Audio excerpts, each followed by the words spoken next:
마커스 보그의 기독교의 심장이라는 책을 읽으면서 믿음이 뭐냐 4가지를 소개했죠. 성경은 문자로 읽지 말고 은유로 읽어라. 하나님은 우리가 생각하는 그 이상에 계시는 분이다. 사람의 생각으로 하나님을 다 알 수 없다. 예수 그리스도는 십자가 이전에 역사적 예수와 신앙의 예수가 있다. 그런 이야기를 했죠. 거듭남에 대해서도 이야기를 했죠. 그러니까 기독교의 심장이라고 하는 것은 기독교의 가장 중요한 내용들을 다루는 거예요. 특히 하나님 나라에 대해서 얘기하면서 하나님 나라와 정치라는 주제로 설교를 했죠. 이렇게 믿음, 성경, 하나님, 예수님, 하나님 나라, 거듭남 이런 이야기들을 다룬 거예요. 그러면서 이번 주에는 죄와 구원과 회개에 대해서 다룬 9장을 읽은 거죠. 죄, 구원, 회개 이 내용을 마커스 보그가 설명하는 글을 읽으면서 우리가 구원을 죄 용서받아 천국에 가는 걸로 이해를 하고 살았구나. 그런데 구원이 그런 게 아니라 그 요한복음 10장 10절에 있는 양으로 생명을 얻게 하고 더 풍성히 얻게 하려는 것이라고 예수님이 오신 이유를 설명하시잖아요. 그게 구원인 거예요. 풍성한 삶. 우리들이 많이 말하는 거예요. 구원받는 것은 영생을 얻는 것이고 그건 풍성한 삶을 사는 것이라고 말하는 거잖아요. 그럼 그 풍성한 삶이 뭐냐 하는 거죠. 마커스 보그는 그거를 몇 가지로 나눠 설명하는 거예요. 그 내용이 뭐냐면은 무지와 편견에서 벗어나는 거다. 그 다음에 하나님과 원수, 사람과 원수 되는 것에서 화목을 누리는 것이다. 그것이 바로 길을 찾는 거예요.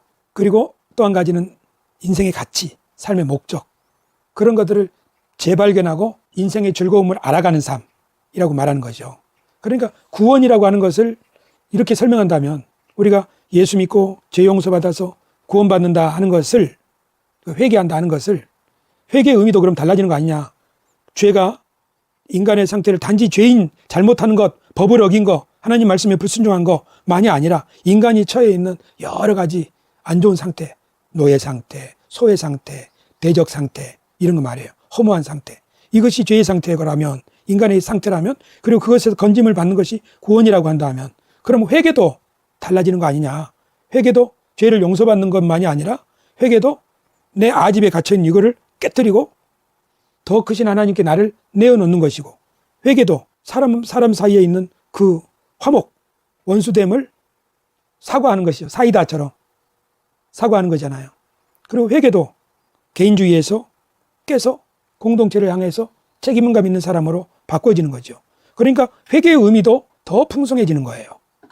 그래서 우리 그리스도인들이 죄에 대해서 구원에 대해서 회개에 대해서 의미를 이렇게 회복한다면 기독교의 심장은 다시 발떡발떡 뛰고 사람들의 삶은 회복이 되고 교회는 세상에서 더 선한 영향력을 나타낼 수 있을 것이다 라는 생각으로 9장을 쓴 것 같다는 거죠.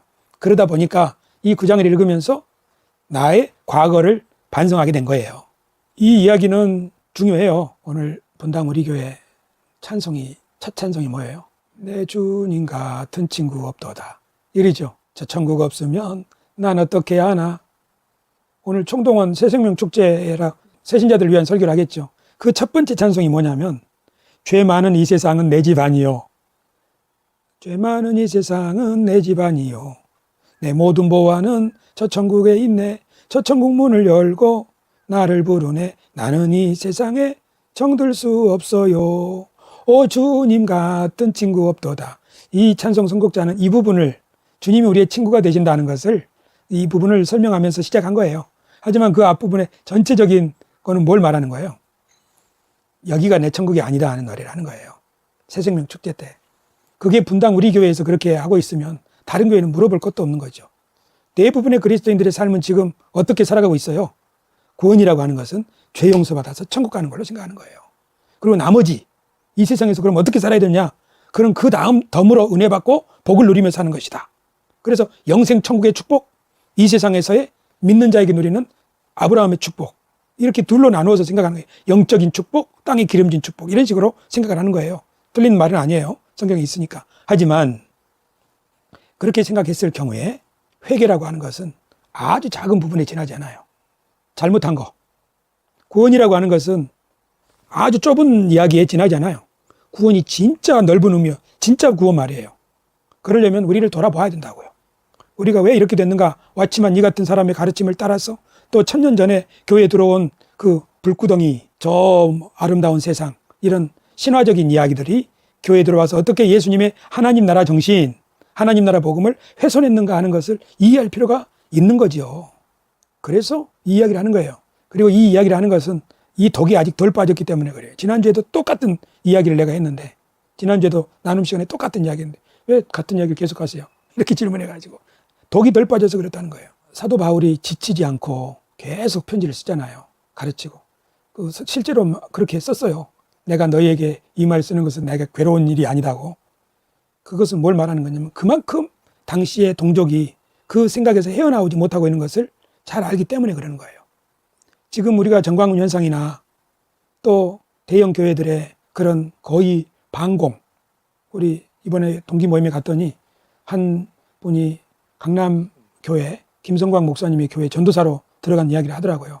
갔더니 거기는 완전히 그 반공 사상에 꽉 들어차 있는 그런 교회가 아니더라, 그런 얘기를 한 거예요. 실제로 강남 금식기도원에 우리가 전에 갔을 때 거기에서 뭔 얘기, 프랑카드 써 있잖아요. 간첩은 회개하고 뭐 이런 얘기 써 있잖아요. 지금 우리 교회가 왜 이런 일을 하고 있어요? 하나님 나라가 뭔지, 구원이 뭔지, 교회가 정치에 참여하게 되는 것은 무엇을 의미하는 거냐면 정치 영역에 하나님의 뜻이 실현될 수 있도록 하는 것을 말하는 거예요. 그래서 하나님의 뜻, 그게 뭐예요?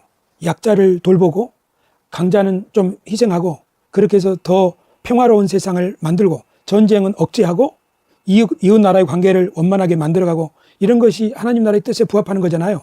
그런 정책을 펴는 사람들에게 지지해주고 또 부자들 세금만을 지나치게 깎아주면서 가난한 사람들의 세금을 착취하는 이런 정책을 펼치는 사람들에게는 거부하고 반대의 뜻을 표하면서 그렇게 해야 하는 것이 정치에 참여하는 거예요. 때로는 그것이 투표로도 나타나고 그것이 때때로는 당을 지지하는 모습으로도 나타나죠. 어떤 당이 그런 정책을 펼 때, 성경의 정신과 부합하는 정책을 펼 때 우리는 그 당을 지지함으로써 정치에 참여하는 거죠.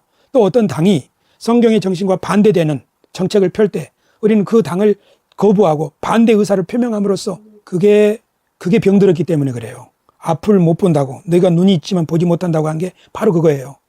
그러니까 지금 오세훈 씨가 서울 뭐 수상버스, 또 수상택시, 또 한강벨트에 이렇게 그 규제 해제 이런 거 하잖아요. 그런 거 할 때 무슨 구호를 내걸어요? 뭐 경제 회복이나 뭐 서민 이런 이야기 그랬던 얘기 하잖아요. 그렇지만 알고 보면 그것이 지금 서울 집값을 폭등시키는 원인이 된다는 거예요. 그러나 그걸 꿰뚫어 보는 사람은 아는 거죠. 그 관심 없는 사람은 그런 거 몰라요. 그냥 정치인들의 선동에 넘어갈 뿐이에요. 우리들이 다 그렇게 살아왔어요. 그렇기 때문에 현실을 잘 알아야 되는 거예요. 우리가 그 북한에 대해서 이쪽 전통적으로 국민의힘당, 한나라당 이쪽 사람들은 북한 봉쇄해야 된다. 적대적인 정책을 펼잖아요. 그렇게 함으로써 북한이 붕괴되게 하고 그렇게 해서 통일을 이루어야 된다는 생각을 가지고 있었죠. 또 햇볕 정책으로 대표되는 민주당의 정책은 북한과 화평, 화해를 하고 친선을 도모해서 결국 평화가 정착하게 하고 그런 시간이 길어지면 결국 통일이 이루어질 것이다. 이런 얘기를 하는 거잖아요. 뭐 사람마다 판단이 다를 수 있어요. 그래서 우리가 그럼 무엇이 지금 적절한가, 무엇이 성경과 어울리는가 이런 것을 판단을 해야죠. 우리가 정치인들이 하는 말, 행동 이런 것들을 보면서 저건 아니다 하는 것들이 있고 야 저거 박수받아 마땅하다 하는 것들이 있죠. 그렇게 하는 거예요. 그러나 현재 기독교회는 보수교회는 어떻게 하고 있어요? 지금 어떻게 하고 있어요? 대표적으로 정광훈 씨가 그렇게 하고 있잖아요. 그게 잘못인지 아닌지 모르겠다고요? 무슨 소리요? 그건 완전히 잘못된 것이지. 하나님 나라의 정신을 완전히 위배하는 것이. 심지어 그는 하나님도 모독하고 있잖아요. 그래 이것을 분별해야죠. 지금 사회가 바르게 되고 있는지 안 되고 있는지에 대해서 관심이 없는 사람들은 무엇이 옳은지도 몰라요. 그러나 누가 관심이 있어요? 책임이 있는 사람. 하나님 나라의 구원이라고 하는 것은 개인들의 영역에서뿐 아니라 공동체에서 사회적으로 구원이 이루어진다고 확신하는 사람들, 책임감을 가진 사람들, 그런 사람들은 그런 것에 대해서 관심을 가지게 되겠죠. 왜냐하면 그게 우리의 책임이니까. 근데 교회는 그러지 않았다고요. 정치는 정치인들에게 맡기고 세상은 세상에 맡기고 교회는 기도만 하라. 그렇기 때문에 이런 신학이 어디서 나와요? 이게 바로 구원을 죄 용서받고 천국 가는 영적인 곳으로 구원을 이해하기 때문에 우리가 이런 몹쓸 병에 걸린 거라고요. 다 장님 됐어. 그래서 믿음이 좋은 목사님들, 믿음이 좋다고 하는, 기도 많이 한다고 하는 선교사님들, 집사님들, 장로님들이 다 태극기 집회 가가지고 교인들 데려가는 거예요. 그 이유가 뭐예요? 장님 됐기 때문에 그래요. 무엇에 대한 장님? 다 영적인 것에만 관심이 있기 때문에 그래요. 구원이 그런 문제라고 생각하는 거지. 영원히 구원받는 것. 왔지만 이가 크게 기여를 했다고요. 신령한 것. 왔지만 이 하나님의 경륜은, 지방교회 하나님의 경륜은 뭐냐면은 하나님이 자신의 영을 각 사람에게 분배해 주는 것을 하나님의 경륜 오이코노미아라고 말해요. 그래서 각 사람에게 하나님의 영이 탁 충만하게 되면 이 사람이 새롭게 돼가지고 세상을 바꾸는 사람이 된다는 거예요. 말은 좋죠. 하지만 여기에 어떤 맹점이냐면 어떻게 해서 그렇게 되냐면 그 영을 받는 거예요. 하나님의 영. 그러다 보니까 신령한 쪽으로 치우칠 수밖에 없어요. 그래서 성령 충만을 강조하는 순복음교회하고 딱 맞는 거예요. 우리 선배 목사님들이 왔지만 이의 책을 즐겨 읽다 보니까 다 신앙생활은 그렇게 하는 거라고 하는 왔지만 이의 설명. 충만해야 영이 새로워져야 이렇게 되는 거라고요. 그러나 그것만이 아니에요. 톰 라이트에 의하면 하나님이 우리 인간을 이 세상의 대리인으로 삼으셨다고 하는 이 이야기를 생각해 본다면 우리는 우리의 영과 생각과 혼과 몸, 이 모든 사회에 대한 이해 이런 것이 고루 필요하죠. 왜 이런 이야기를 이렇게 하는가? 사도 바울이 자신의 젊은 시절에 교회를 박해하는 자가 된 이유가 바로 자신의 그런 생각에 갇혀있기 때문에 그렇다는 걸 깨닫고 보니까 그런 것처럼 나도 나의 청춘 시절에 왜 세상 등지고 세상에는 눈 감고 오직 교회의 믿음만을 가지고 살았던가 하는 것에 대한 잘못된 것을 깨닫고 보니까 아, 이게 아니로구나. 그리고 그 원인은 바로 이거로구나. 그런데 이게 하루 이틀에 우리에게 온 것이 아니라 수백 년, 어떤 건 1000년 동안 기독교에 물다 보니까 교회가 지금 이렇게 된 거라고요. 교회가 갱신되는 방법은, 물론 교회가 새롭게 되는 방법은 여러 가지 있지만 그중에 가장 근본은 뭐냐면 신학이 새로워져야 돼요. 물론 양심이 새로워져야 되고 뭐 다 필요하겠죠. 정직함이 새로워져야 되고. 그런데 교회 다니는 사람들은 보통 착해요. 너무 착해서 문제지. 그 착함이, 순수함이 무지하고 편견하고 딱 결합하니까 어떻게 돼요? 온 나라 그리스도인들을 여의도로 몰고 가고 광화문으로 몰고 가잖아요. 이게 문제라고요. 덜 착한 게 아니라 무지한 게 문제라고요. 이 무지의 원인은 우리가 금과 옥조로 믿고 있는 우리의 신앙, 우리가 전통적으로 배워왔던 구원, 회개, 하나님 나라, 이것이 왜곡되어 있음을 깨닫지 못하기 때문에 그래요. 이거를 깨닫는다면 교회는 새로워질 수 있어요. 어떻게? 아, 교회와 세상은 하나로구나. 어떻게? 분당 우리 교회에서 오늘 찬송이 그거라니까. 죄 많은 이 세상은 내 집 아니요. 그런 부분이 있어요. 요한일서 5장 15, 16절에 이 세상이나 세상에 있는 것들을 사랑하지 말라. 누구든지 세상을 사랑하면 아버지의 사랑이 그 속에 있지 아니하나니 이는 세상에 있는 모든 것이 육신의 정욕과 안목의 정욕과 이 세상의 자랑이라. 다 아버지께로 쫓아온 것이 아니요 세상으로부터 쫓아온 것이라. 세상 사랑하지 말라는 말씀 있죠. 그런데 요한복음 3장 16절은 모르나? 하나님이 세상을 이처럼 사랑하사 하늘과 땅과 거기 충만한 것이 다 여호와의 것이로다.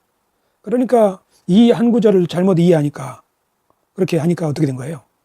우리가 미워야 될 세상은 하나님의 뜻을 거스리는, 성령의 뜻을 거스리는, 양심을 거스리는, 평화를 깨뜨리는, 약자를 억압하는 그런 가치관이나 사상이나 제도, 그런 거를 미워하라는 거예요. 우리가 사랑해야 될 세상은 예수님이 십자가를 지신 세상, 교회를 그 위에 세우셔서 섬기게 하신 세상, 그런 거라고요. 그러니까 지금 우리나라에서 그나마 칭찬받는 교회가 분당 우리 교회인데, 분당 우리 교회 찬송이 그런 찬송을 부르고 있으니 물론 의도는 좋아요. 하지만 그런 데 대한 반성이 없는 찬송이 우리 교회를, 예배를 가득 채우고 있고 설교가 난무하고 있고. 맞아요. 찬송은 부르라고 있어요. 하지만 어떤 찬송에는 독이 들어있는데 그걸 구분하지 못하고 있는 게 문제죠. 아까 설교 중에 말했던 것들은 것처럼 잠시 세상에 내가 살면서 항상 찬송 부르다가 날이 저물어 오라 하시면 영광 중에 나아가리. 참 좋은 찬송이에요. 하지만 그 찬송을 부르고 생각 없이 부르다가 겪게 되는 이런 부작용. 그러니까 뭐든지 과하면 안 된다는 거 있잖아요. 찬송이 나쁘다는 게 아니에요. 그것을 깨닫지 못하고 부르니까 그런 거지. 아까 말한 세상에 대한 것처럼 육신도 마찬가지예요. 육신의 생각은 사망이죠. 하지만 우리 몸은 하나님의 성전이잖아요. 그래서 이거 막 이렇게 생각하면 안 되지. 그러니까 사도 바울이 디모데에게 하나님의 말씀을 옳게 분별하기에 힘쓰라고 그러잖아요. 이게 지금 필요한 거예요. 그러니까 이 이야기들이 자꾸 들어서 좀 지루할 수 있고 질릴 수도 있지만 이거를 더 깊이, 더 명확하게, 더 분명히 우리 뼛속까지 잘 새롭게 이해를 해서 정말 온전함에 이르를 때 우리들 스스로 세속적인 가치관에 휘둘리지 않고 어느 자리에 있든지 그리스도의 빛을 나타내는 사람이 될 수 있는 거지. 그 봐요. 고넬료의 집에 가서 복음을 전했던, 설교했던 베드로, 와, 하나님이 이런 사람들에게도 성령을 주네 하고 깨달았던 베드로가 어떻게 됐어요? 안디옥에서는 예루살렘에서 온 야고보 사람들이 도달하니까 위선적으로 행동하잖아요. 그랬다가 사도 바울한테 욕먹었죠. 네가 유대인으로서 이렇게 하면서 욕먹었잖아요. 그 베드로가 왜 그런 거예요? 베드로가 하나님의 구원이 유대인에게만 국한된 것이 아니라는 걸 고넬료의 체험을 했지만 이 사람이 확고하지 못한 거지. 나는 그렇게 생각을 해요. 우리들도 마찬가지예요. 좋은 뜻을 가지고 출발했어도 그 나중에 그 뜻을 저버리는 사람이 될 수 있는 것처럼 하나님의 진리의 말씀을 굳게 깊이 붙잡고 살아가야지 않겠나 생각하는 거예요. 그러니까 이 메시지를 들을 수많은 사람들이 깨어나야지. 그걸 위해서 내가 다시 한번 이 몫해가면서 설교를 하는 거예요. 여호와 증인의 천년왕국. 여호와의 증인들은 천년왕국이 이제 올 거라는 거예요. 이 세상이 사막의 샘이 넘쳐 흐르리라는 그 천년왕국이 이루어질 거라고 봐요. 여호와의 증인은 이 땅에서.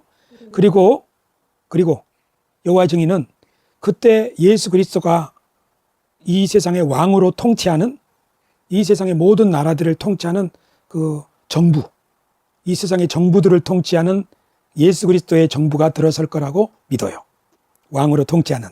그렇게 보면 여호와의 증인들은 상당히 성경을 문자적으로 이해하고 있다는 것을 알 수 있죠. 그래서 이 세속 정부에 대해서 예수님의 정부, 예수님이 다스리는 정부와 반대로 생각하는 거예요. 그래서 수혈 거부나 집총 거부 이런 일들을 문자적으로 적용하기도 하지만 세속 정부에 대해서 그런 생각을 가지고 있어요. 하지만 사도 바울은 하나님이 세우신 권위라고 얘기하잖아요. 번세대를 위해서 기도하라고 얘기하고. 물론 거기에 불의한 정부에 대해서도 복종하라는 소리는 아닐 거예요. 그러니까 여호와의 증인은 천년왕국이 지상에서 이루어질 것을 믿고 있어요. 또 여호와의 증인은 성경을 문자 그대로 이해하기 때문에 성경의 좋은 말씀들을 잘 문자 그대로 지키다 보니까 서로 사랑하고 용서하고 이런 부분에 아주 좋은 모습이 나타나고 거룩하고 경건하게 사는 모습들도 나타나고 자기가 희생해서 전도하는 모습, 좋은 모습들이 있는 것이 사실이에요. 그렇기 때문에 여호와의 증인이 세계로 뻗어가고 있어요. 다만 여호와의 증인에 있는 독소, 그것은 문자적인 성경 적용, 그리고 그것으로 인해서 나타나는 정부와의 대립관계, 또 수혈 거부, 집총 거부 이런 것들은 간단한 문제 같지만 어떤 상황에서는 아주 치명적인 거지요. 그래서 우리 기존 정통 교단이 이단으로 분류한 거예요. 여호와의 증인과 우리가 다른 점은 뭐냐면은 여호와의 증인은 그 예수님이 왕으로 통치하시는 그 정부가 그 천년 왕국이 아직 안 왔어요. 그러나 그 왕국은 땅에서 이루어질 거라고 믿어요. 하지만 내가 말하는 하나님 나라는 예수님이 하나님 나라가 너희 가운데 있느니라 하나님의 뜻이 실현되는 세상인 거예요. 그러니까 지금 여기에 하나님이 우리 주님으로 왕으로 통치하시는 세상, 이것이 하나님의 나라예요. 여전히 악한 세력이 있죠. 통치자들과 권세들과 이 세상의 주관자들이 있어요. 그리고 육신의 생각은 끊임없이 우리를 넘보고 있는 건 사실이에요. 하지만 주님이 우리들의 왕으로 우리 가운데서 통치하시고 우리를 해방, 그리고 우리를 새로운 길로 늘 인도하시고 우리에게 의와 평강과 희락을 경험하며 살 수 있게 하셨어요. 그리고 우리를 대리인으로 그 일을 살 수 있도록 자꾸 성령으로 충만케 하시고 길을 여셔요. 그래서 우리는 출애굽의 백성들처럼 신의 산에서 언약을 맺은 백성들처럼 오순절에 성령의 충만함을 입은 제자들처럼 주님 앞에서 주님과 함께 통치해 나가는 거죠. 하나님의 나라가 여기에 지금 임하여 있도다 하고요. 주님이 오실 세상에 새로운 세상 새하늘과 새 땅으로 바꿔질 것을 믿어요. 그 희망 때문에 이미 시작된 하나님 나라의 믿음을 가지고 우리가 이 땅에 살아가는 거예요. 그리고 성경의 말씀을 은유적으로 이해해서 더 많은 사람들과 더불어 평화를 이루어가고 있고, 그래서 이것이 건강한 하나님 나라 백성이지. 여호와의 증인은 그들 가운데서, 그러나 이 잘못된 문자적인 적용이 사람들을, 공동체를 망가뜨린다는 사실을 우리는 알아야 해요. 그건 실제로 문제예요. 성경을 그렇게 열심히 가르치는 신천지가 문제가 되는 이유는 그것의 그릇된 교리 때문에 그런 것처럼, 그 결과로 가정이 파탄되는 것처럼. 그런데 기존 교회의 지금 문제는 뭐예요? 죄와 구원과 회개, 이것을 지나치게 영적으로 이해하는 바람에 이 세상에 선한 영향력을 미치는 교회는 적고 도리어 이 세상에 손가락질 받는 교회가 많아지고 있다는 사실이에요. 이거는 너무너무나 심각한 문제예요. 사실은 예수님은 독사의 자식들아라고 말씀하셨을 때 그 할례받은 유대인들이 그렇게 말씀하셨잖아요. 구약 성경의 예언자들이 너희가 있는 이곳은 소돔과 고모라다 라고 하셨을 때 그건 예루살렘을 가리키는 말이었거든요. 그러니까 우리 교단이 이단이라고 정한 거 있잖아요. 그것은 공식적으로는 의미가 있을지 몰라요. 하지만 예수님도 베드로에게 사탄아 내 뒤로 물러가라 그러시잖아요. 그러니까 무엇이 옳고 그르고 하는 것은 어떤 제도나 법으로 정한 그걸로 정해질 수 있는 게 아니에요. 그것은 진리의 검으로만 우리들 안에서 그 톰 라이트가 말한 게 그거잖아요. 선과 악을 가르는 선은 나와 타인 사이를 기독교와 불교 사이에 그어지는 게 아니라 우리를 지나간다는 거잖아요. 때때로는 우리는 선한 사람이고 때때로는 우리는 이단적인 생각을 가지고 있는 거예요. 그래서 늘 하나님 앞에 서야 되는 거죠. 그런 자세로 살아가야 되지만 그러나 또 사도 바울이 그 대적자들과 싸웠던 것처럼 무엇이 우리들을 해롭게 하고 하나님 나라 영광을 가리는가 분명한 이단들의 정체를 파악하고 또 기존 우리 교회들을 우리 자신들 만약에 우리가 그것을 꾸준히 해나간다면 그것이야말로 우리를 더 구도자의 교회가 되기를 원하는 게 그거잖아요. 우리가 건강한 건 아니에요. 우리 안에 편견도 있고 우리 안에 무지도 있고 그러는 거예요. 우리가 헷셀의 책 안식을 읽고자 하는 이유가 뭐냐면 그가 발견한 안식일의 참 안식의 의미 그것을 우리는 깨닫지 못하고 있기 때문에 혹시 그 의미를 발견하여 참 안식에 동참하기를 원하는 거잖아요. 이런 마음으로 신자들이 삶을 살아가야지 자꾸 구원의 확신만을 심어주려고 하는 그런 식으로 가서는 곤란하다는 거예요. 네 믿음이 진짜 믿음인지 자꾸 점검해보라고 그러잖아요.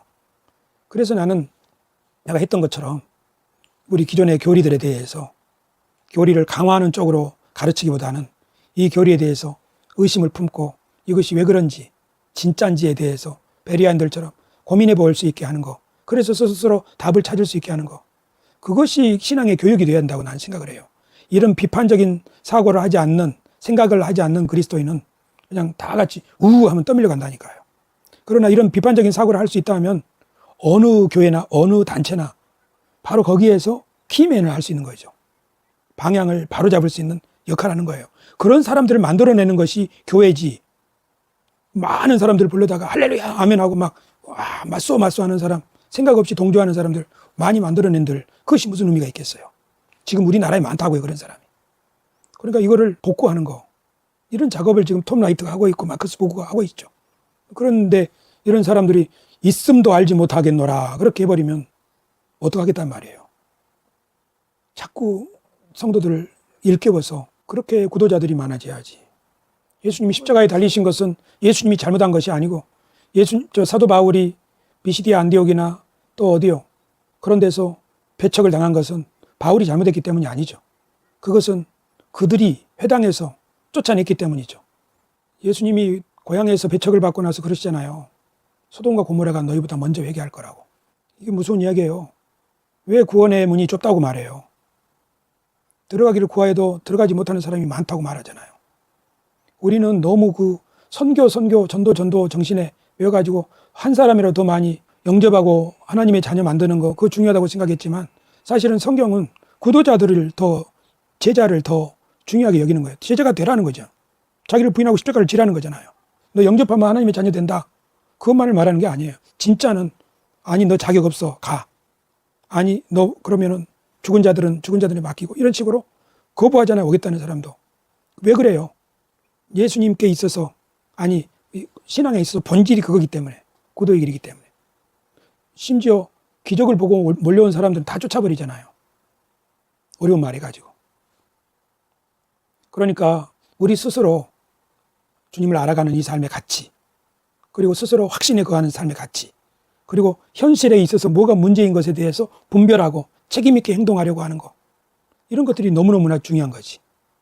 우리가 지금 읽고 있는 구약 성경에 엘리야와 엘리사 그 다음 미가야 이런 사람들 봐요. 다 혈혈단신이에요. 그래도 아무렇지 않아요.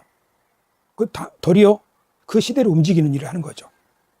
그러니까 우리가 군중 가운데서 하나님의 역사를 볼 것이냐 아니면 광야에 있는 예언자 속에서 하나님의 역사를 볼 것이냐 이런 생각해 봐야 돼요. 성경에 우리가 그런 얘기가 가득 차 있는 것을 우리가 읽고 있잖아요. 그러니 믿음에 서 있다면 하나님이 나와 함께 하신다면 그러면 그 길을 주저하지 말고 가라. 그 누구의 시처럼 무쇠의 뿔처럼 혼자서 가라. 그런 거 있잖아요. 혼자서 가라 하는 거지. 그러면 추종자가 생기지 않을까? 아무도 듣지 않는 소리 같아도 구독자가 973명으로 늘었잖아요. 아무도 없는 것 같아도 7,000명의 의인이 있단 말이에요. 수많은 사람들이 아합 이깁니다. 시드기야가 그랬잖아. 철불 만들어가지고 이걸로 아람 이기십니다. 찌르시면 이기십니다. 심지어 왕의 그 전령조차도 엘리사한테 그런 얘기 하잖아요. 가서 좋은 얘기 하라고. 다 그렇게 하고 있다고. 대세가 기울었다고. 아니 미가야에게 그렇게 얘기하잖아요.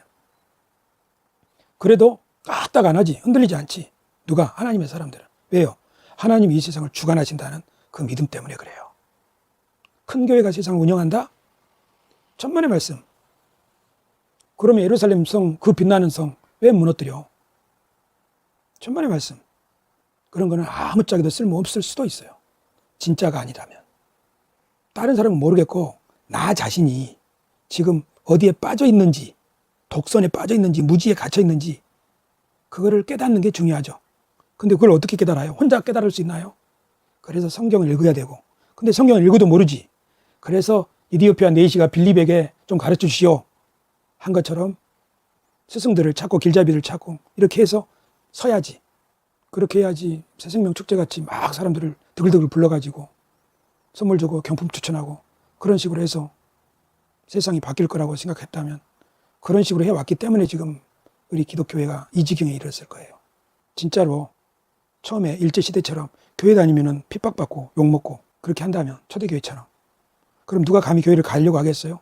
기독교 사도행전에 보니까 감히 가까이 하려고 하는 자가 없더라 그러잖아요. 아나니아와 삽비라 이야기 끝에 보통 사람은 교회는 안 가는 거예요. 그러나 구도자들은 가는 거지. 인생의 갈증을 느낀 사람들. 이게 사는 거야? 하는 사람들은 가는 거지. 미혹해서 교회로 사람들을 긁어 모아가지고 도대체 뭘 하겠다는 거예요. 우리가 지금 그렇게 하는 것을 당연하게 여기고 살았어요. 좋은 길목에 예배당 짓고 너무너무나 당연하게 살아왔던 이 모든 것의 기원이 뭐냐? 구원을 그렇게 생각하고 죄를 그렇게 생각하고 하나님 나라를 그렇게 생각하고 있기 때문에 그런 거예요. 여기서 돌아서야만 희망이 있는 거지. 그렇지 않아요? 이 메시지를 전하라고 세수만교회에서 우리를 하나님이 불러내신 거야. 거기서는 더 이상 말할 수가 없어서. 나는 그렇게 생각해요. 거기만 안 듣나? 거기만 안 듣나? 순복음의 교회 많은 교회들이 더군다나 순복음은 번영신학에 사로잡혀 있다고 어떤 장로교회들로부터 비판을 받는데 그러니까 세례 요한처럼 광야에서 외치는 자의 소리예요. 하지만 놀라운 사실은 나아만이 사렙다 과부가 먼저 나온다는 사실. 나는 하나님의 새 거룩한 시인이가 이 땅이 구루터기니라 할 때 밤나무와 상수리나무가 배임을 당하여 할 때 그러나 그 남은 것이 10분의 1만 남았을지라도 그것마저도 황폐하되리라 하셨거든. 놀라운 말씀이에요. 그러니까 지금 한국교회가 많이 줄어들고 있는데 이보다 훨씬 많이 황폐가 될 거라는 뜻이에요. 그 말씀에 비춰보면. 그리고 거룩한 씨, 이 땅의 구루터기들이 일어나는 거예요. 예수님을 새 손으로 표현하잖아요. 그래야지 교회가 교회다워지지. 그러지 않고서 어떻게 지금 같은 똑같은 교회가 또 생기면은 무슨 재미예요 그게. 나도 그런 교회에서 자라왔기 때문에 지금도 독이 덜 빠졌다고 말하는 거예요.